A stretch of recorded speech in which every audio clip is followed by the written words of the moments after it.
In the chaos of World War II, amidst the thunder of artillery and the rattle of machine guns, one soldier carried a weapon that seemed to belong to another era entirely. His name was Jack Churchill, but to his comrades and his enemies, he would become known as Mad Jack. And the weapon he chose: a Scottish broadsword, a set of bagpipes, and most bafflingly, an English longbow. Imagine the scene. It's 1940. The Battle of France is raging. British soldiers, armed with Lee Enfield rifles and Brin guns, are digging in, preparing for the relentless German advance. And then there's Jack, calmly stringing his bow, an arrow nocked and ready. You can almost hear the whispers, the snickers from his fellow soldiers. Is he serious? Has he lost his mind? They called his weapon a medieval toy, a relic from a forgotten time, completely useless on a modern battlefield. They saw him as an eccentric, a curiosity, perhaps even a liability. Little did they know, this madman with his archaic bow and arrow was about to become a legend.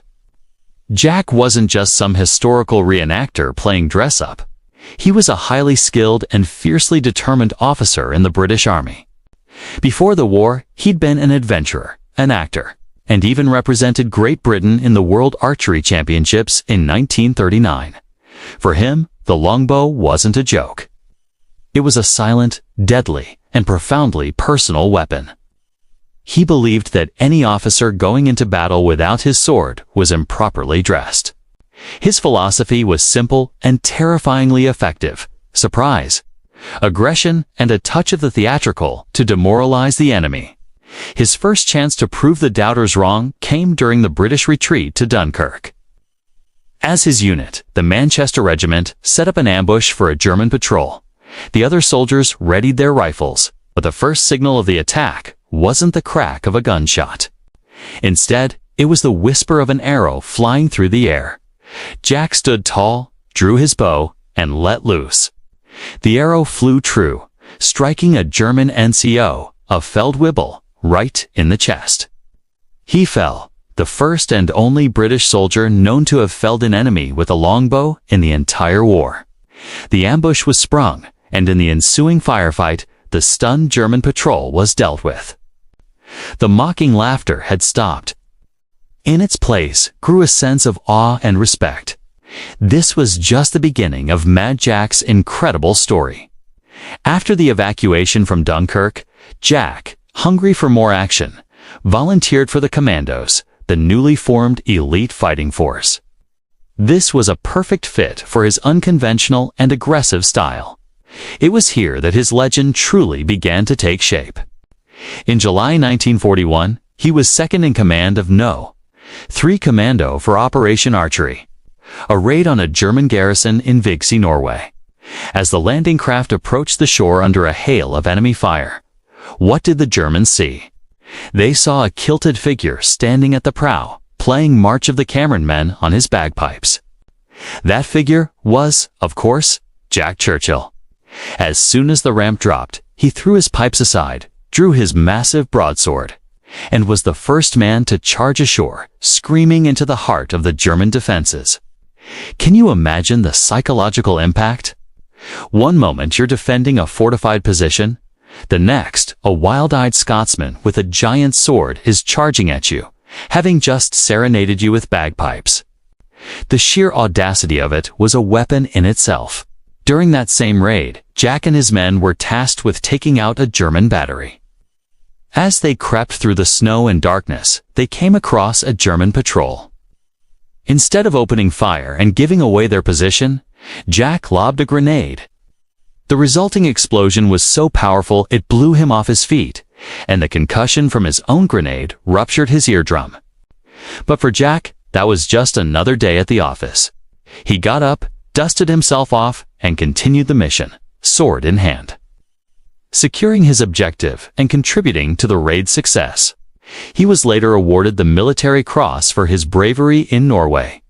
But the story that truly cemented his legend, the one that saw him use not just his sword but also his wits to achieve the impossible, took place in Italy. By 1943, Jack was commanding No. 2 Commando, his unit was sent to capture a German observation post and mortar battery near the town of Pigoletti. The position was heavily fortified, perched atop a strategic hill and defended by machine gun nests. A frontal assault would be suicidal. So, Jack did what he did best: the unexpected. Under the cover of darkness, he led his commandos, crawling on their bellies through vineyards and ravines, silently bypassing the outer defenses. They moved with such stealth that they were able to get right up to the enemy sentry posts without being detected. Jack, with only one other soldier, a corporal named Ruffle, crept towards the main guard post. With his broadsword drawn, he leaped out of the darkness.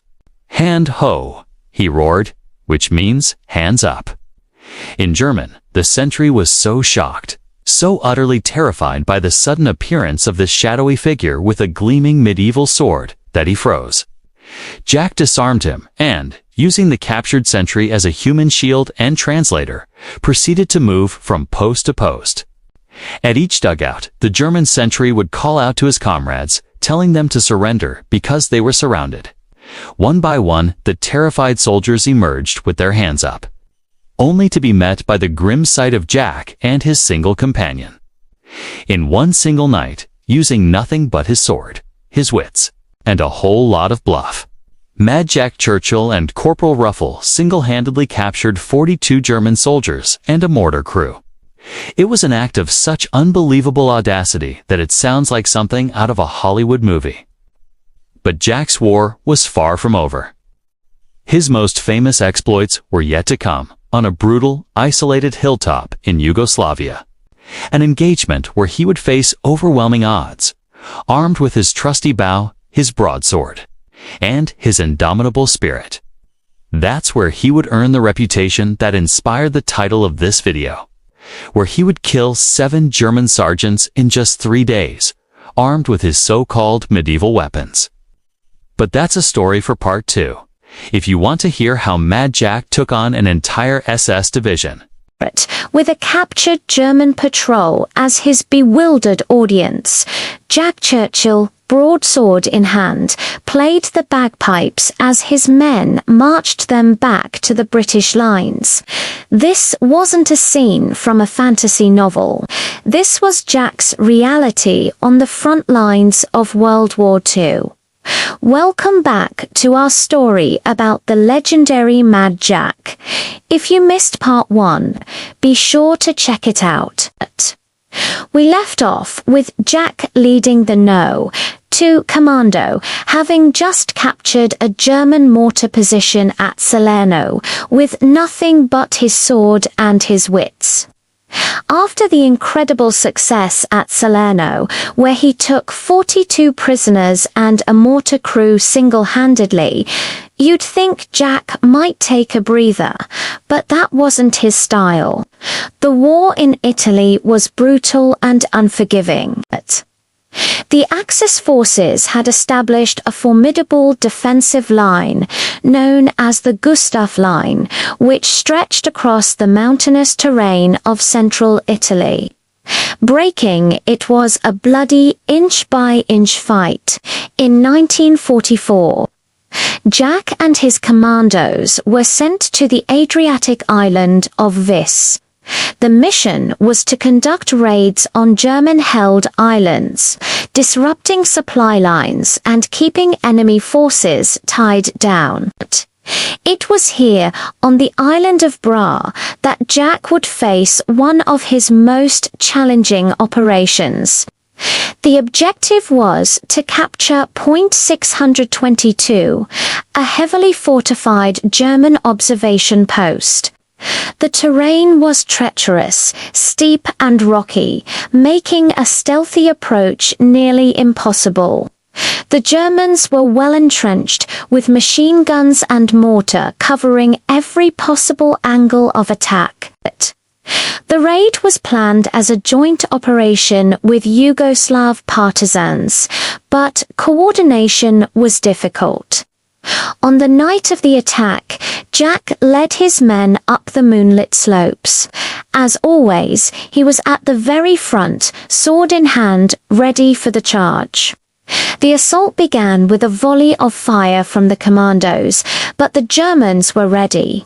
A hail of machine gun fire and mortar shells rained down on the attacking force. The battle raged through the night, a chaotic and desperate struggle in the darkness. Jack, as ever, was in the thick of it. He led charge after charge, his voice roaring above the din of battle, urging his men forward. But the German position was too strong. The commandos were taking heavy casualties and the partisan support was faltering. As dawn broke, the situation was dire.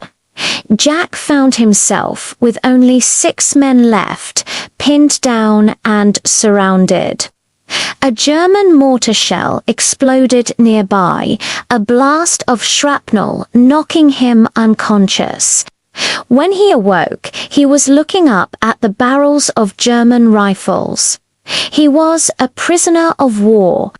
The Germans, initially stunned to find an officer armed with a sword and a bow, likely thought they had captured some sort of eccentric madman.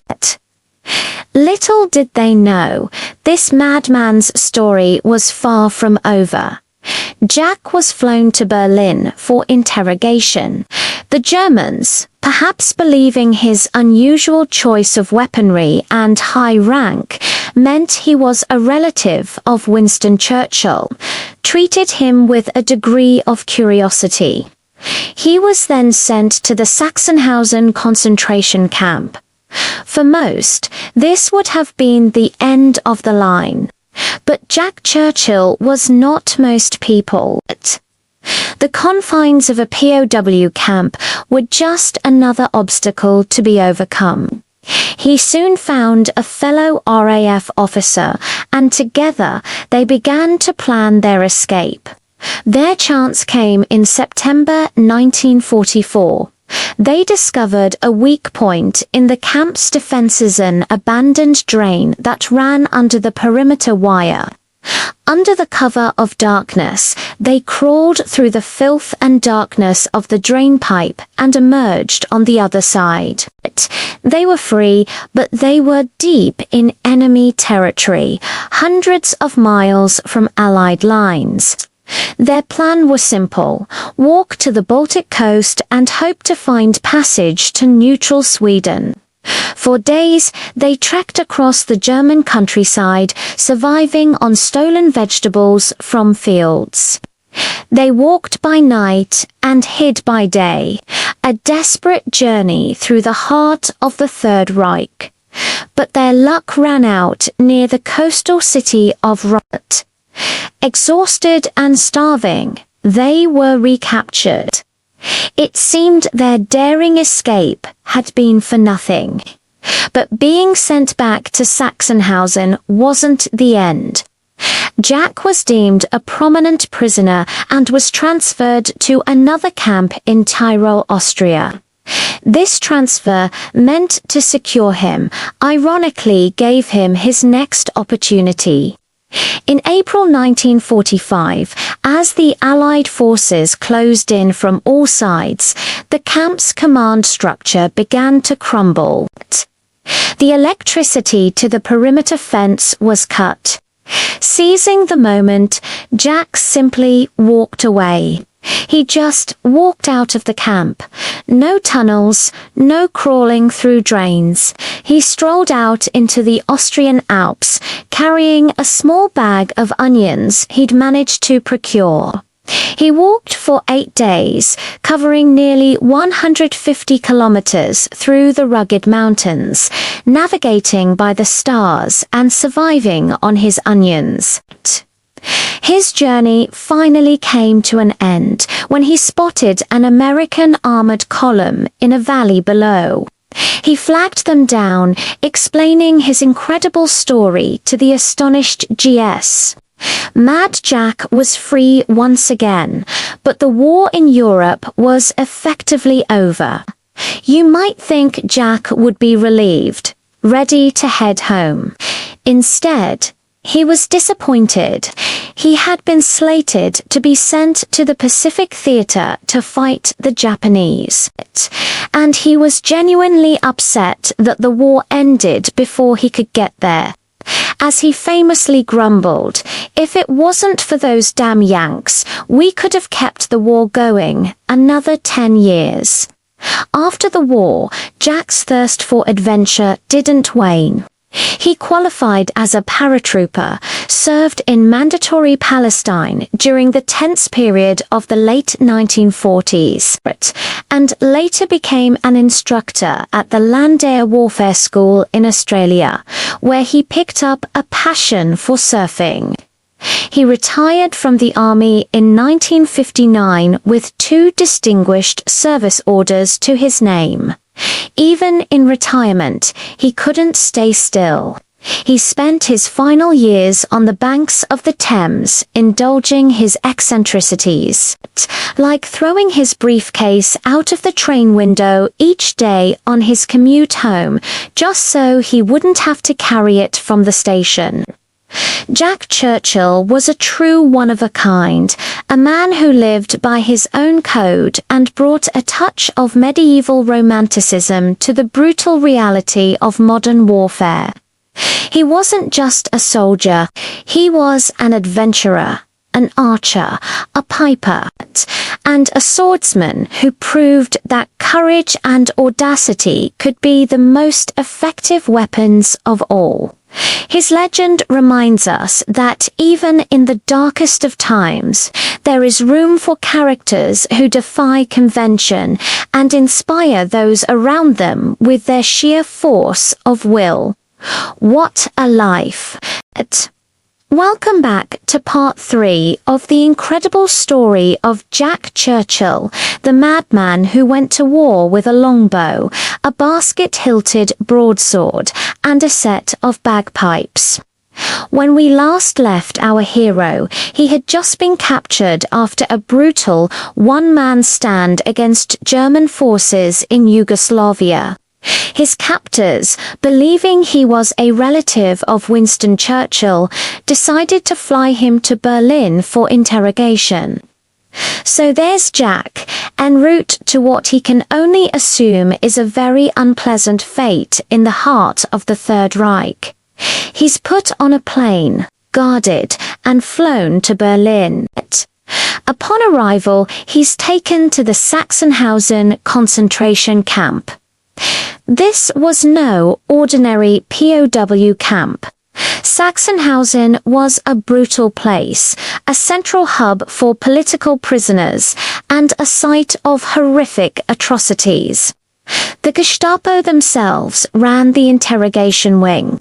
They were convinced that because his name was Churchill, he must be a high-value prisoner, a bargaining chip, a direct line to the British Prime Minister. But Jack, in his typical fashion, remained unfazed. He endured interrogation after interrogation, sticking to his story. He was just an ordinary officer, no relation to Winston. He gave them nothing but his name, rank, and serial number, seasoned with his characteristic defiance. He was held in solitary confinement, a grim existence for any soldier, but especially for a man as full of life and action as Jack. The days turned into weeks, and the weeks into months. The Germans, getting nowhere with their interrogations, eventually transferred him to a new camp, a slightly less severe one for prominent prisoners in Tyrol, Austria. This new camp was called Schloss Itter, a castle that had been converted into a high-security prison for French VIPs, former prime ministers, generals, and political figures. When Jack arrived, he found himself in the company of some of France's most famous names. It was a bizarre situation, but for Jack, a change of scenery was always welcome. More importantly, a new location meant new opportunities for escape. Life in the castle was tedious. The prisoners were well fed compared to other camps, but they were still prisoners. Jack, however, wasn't one to sit still. He immediately started assessing his surroundings, looking for weaknesses in the castle's defenses. He wasn't alone in this endeavor. He soon befriended another British officer who shared his burning desire for freedom. Together, they began plotting. But before they could put their own plan into action, something extraordinary happened. In late April 1945, the camp's commandant abandoned his post as American forces drew near.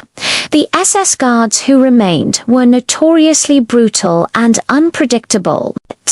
The prisoners, fearing a last-minute massacre, managed to send a messenger out to seek help from the approaching Allies. What followed is one of the most surreal battles of World War II, famously known as the Battle for Castle Itter. A small group of American soldiers led by Captain Jack Lee teamed up with a handful of Wehrmacht soldiers, yes, German army soldiers who had defected and were opposed to the SS to defend the castle and its French prisoners against a full-blown SS assault. It was a desperate, unlikely alliance. And right in the middle of it all was Mad Jack Churchill. When the SS attacked the castle, Jack didn't hesitate. He grabbed a weapon and joined the fight, defending the very castle that had been his prison. Imagine the scene. American GIs, German soldiers, and a sword-wielding British officer, all fighting side by side against the SS Jack, ever the showman. Reportedly took up a position and fought with his characteristic ferocity, a beacon of defiance amidst the chaos. The battle raged for hours until American reinforcements finally arrived, securing the castle and liberating the prisoners. For most people, being liberated after a dramatic castle siege would be the end of their war story. But not for Jack Churchill. He was free, yes, but the war wasn't officially over. And Jack felt he still had a job to do. He wasn't interested in a safe trip home. He wanted back in the fight. With the Alps between him and the Allied lines in Italy, Jack decided the most logical course of action was to simply walk. So he set off on foot, determined to hike 150 miles over the mountains to Verona, Italy. He lived off the land, scrounging for food and navigating the treacherous terrain. It was an arduous journey, but for a man who had stormed beaches and fought with a sword, it was just another adventure. After 8 days of walking, he stumbled upon an American armored column in Verona. He flagged them down, expecting to be welcomed back as a hero. He explained who he was, an escaped British officer ready to report for duty. The Americans, however, were a bit confused. They looked at this disheveled, wild-eyed man and then delivered the news that must have been a crushing blow to Jack. The war in Europe had ended while he was walking. Hitler was dead. Germany had surrendered. According to those present, Jack's reaction was one of pure disappointment.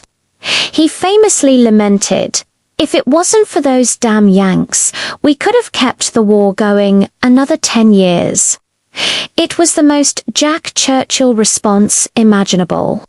The man lived for the thrill of battle, for the adventure, and the idea of peace was almost a letdown. But his military career was far from over. The war in Europe might have been finished, but fighting was still raging in the Pacific. So Jack was dispatched to Burma, where British forces were fighting the Japanese. He was itching to get back into action, to finally use his skills in the jungle warfare he had trained for. He arrived, ready for another chapter of adventure. But once again, fate, or perhaps peace, intervened. Shortly after he arrived in India, en route to the front lines in Burma, the world was rocked by the news of the atomic bombs being dropped on Hiroshima and Nagasaki. Japan surrendered. The Second World War was officially over everywhere. For the second time in a matter of months, Jack Churchill had travelled halfway across the world to join a fight, only to find it had ended just as he arrived. His frustration was immense. He later summed up his feelings about the abrupt end of the war with his classic wit: "The war was over. It was a terrible blow, with the world now at peace. What was a warrior like Mad Jack to do?" Well, he didn't just fade away. In the post-war years, he found new outlets for his adventurous spirit. He qualified as a parachutist, joining the Seaforth Highlanders and later transferring to the Black Watch. Even in peacetime, he sought thrills. Then, in 1948, he found himself in another conflict. He was serving as the second-in-command of the 1st Battalion, the Highland Light Infantry, in British-mandated Palestine during the tumultuous period leading up to the creation of Israel. Here, he added another legendary chapter to his story, during the Hadassah Medical Convoy Massacre, where an armored convoy of Jewish doctors, nurses, and patients was ambushed. Jack Churchill, ever the man of action, rushed to the scene.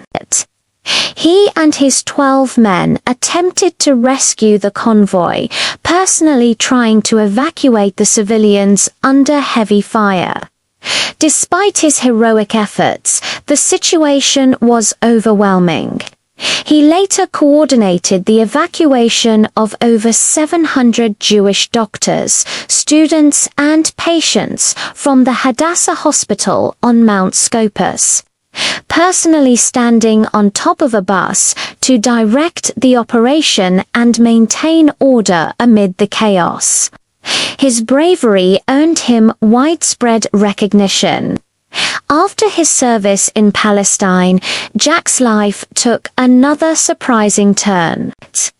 He became a land-air warfare instructor in Australia, where he picked up a new passion: surfing, of course. He didn't just learn to surf, he became a devotee of the sport.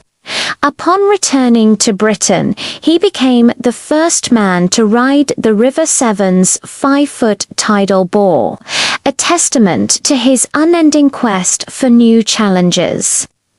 Even in his later years, Jack's eccentricities never faded.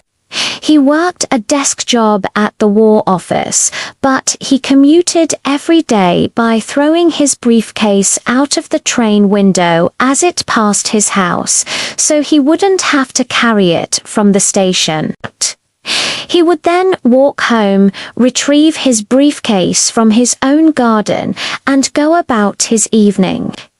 He spent his retirement sailing coal-fired steamers on the Thames and playing with radio-controlled model warships.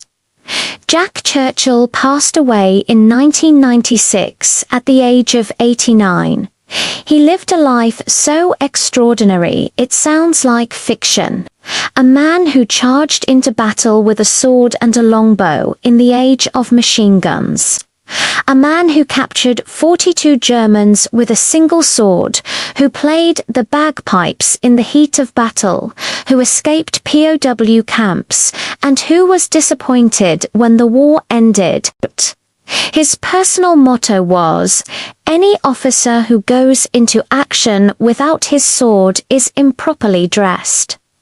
Jack Churchill was a throwback. A warrior from another age who found himself in the 20th century. He was eccentric, courageous to the point of madness, and utterly unique. His story reminds us that even in the darkest of times, there is room for individuality, for flamboyant bravery, and for a spirit that simply refuses to be ordinary. Welcome back to the saga of Mad Jack Churchill, the man who brought a sword and a longbow to a World War II gunfight. We left off with Jack, captured by the Germans after a heroic but doomed last stand. Being interrogated under suspicion of being a relative of Winston Churchill, he managed to convince them he wasn't, which likely saved his life. But his story as a prisoner of war was just beginning. Jack was sent to the Sachsenhausen concentration camp near Berlin, a place notorious for its brutality. But for a man like Mad Jack, a high-security prison was just another obstacle to overcome. He wasn't one to sit idly by. Inside Sachsenhausen, he found a kindred spirit in Royal Air Force officer Bertram Jimmy James. Together, they began plotting their escape. This wasn't some spur-of-a-moment decision. It was a calculated plan. They observed the guards' routines, the camp's layout, and the weaknesses in its security. Their chance came in September 1944. Churchill and James discovered an abandoned drain that ran under the perimeter fence and out into a nearby field. It was a long shot, a dirty and dangerous path to freedom, but it was a path nonetheless. Under the cover of darkness, they crawled through the filth and darkness of the narrow pipe. Emerging on the other side, free men, at least for the moment. Their goal was to reach the Baltic coast, a journey of over 100 miles through enemy territory. With no map, no compass, and only a few stolen tins of food, they set off, navigating by the stars. They walked for days, hiding in forests and barns, scavenging for whatever they could find. They even tried to steal a potato from a field, a risky move that highlighted their desperation. Their journey was a testament to their resilience and sheer willpower. For Jack, this was just another grand adventure, a test of his survival skills against the greatest odds imaginable. But their freedom was short-lived. After several days on the run, exhausted and starving, they were spotted near the coastal city of Rostock. A massive manhunt ensued, and they were eventually recaptured just miles from the sea. The Germans were furious. Escaping a concentration camp was a grave offense. For their troubles, Jack and Jimmy were separated and sent to different, even more secure camps. Jack was transferred to a prisoner of war camp in Austria, specifically for prominent prisoners, or Prominentunen, whom the Nazis considered valuable hostages. Here, he was once again surrounded by high-ranking officers and individuals the Germans believed could be used as bargaining chips. But even in this gilded cage, Jack's spirit remained unbroken. He continued to be a thorn in the side of his captors, his defiance a source of inspiration for his fellow prisoners. He bided his time, waiting for the next opportunity, the next crack in the wall, the next chance to taste freedom. That chance came in April 1945, as the war was drawing to a close. The camp's power system failed, plunging the entire facility into darkness and disabling the electric fences. For Jack, it was a sign. He didn't hesitate. Grabbing a makeshift rucksack packed with a few onions, he slipped away from his guards and simply walked out of the camp and into the Austrian mountains. This time, he was on his own. He now faced an 8-day, 150-mile trek through the Alps to reach Allied lines in Italy. He had no proper gear, minimal food, and the constant threat of German patrols. He navigated by his wits, using his knowledge of the terrain and the stars. During this incredible journey, he twisted his ankle, a painful injury that would have stopped most men. But not Mad Jack. He just kept going, fueled by his indomitable will and a few raw onions. He was a man possessed by the idea of freedom and rejoining the fight. Finally, after more than a week of trekking through the hostile mountain landscape, stumbled upon an American armored column near Verona, Italy. Imagine their surprise, a British officer, looking wild and emaciated, emerging from the mountains, claiming to have escaped from a German POW camp. After confirming his identity, the Americans were astounded by his story. Jack, however, was less impressed with his own ordeal. His main frustration was that the war in Europe was ending. He had missed all the final battles. He famously complained, "If it wasn't for those damn Yanks, we could have kept the war going another 10 years. But the war wasn't over in the Pacific. So, what did Jack do? He immediately requested to be sent to Burma to fight the Japanese. He was still eager for action. By the time he arrived, however, the atomic bombs had been dropped on Hiroshima and Nagasaki, and Japan had surrendered. The war was well and truly over. Mad Jack Churchill had run out of wars to fight. After the war, you might think he would settle down. You would be wrong. He qualified as a parachutist and was sent to British Palestine as the second-in-command of the 1st Battalion, the Highland Light Infantry. There, he found himself in the middle of the growing conflict between Arabs and Jews, and it was here that he performed one of his most heroic, though less famous, acts. In May 1948, he was involved in the Hadassah Medical Convoy Massacre. A convoy of Jewish doctors, nurses, and patients came under attack. Jack, witnessing the unfolding tragedy, gathered a handful of his men and raced to the scene. Under heavy fire, he personally tried to coordinate an evacuation, using an armored bus to shield the survivors. His bravery in the face of overwhelming odds saved many lives that day.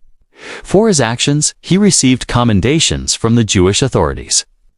A testament to his character as a soldier who fought for what was right, regardless of the uniform.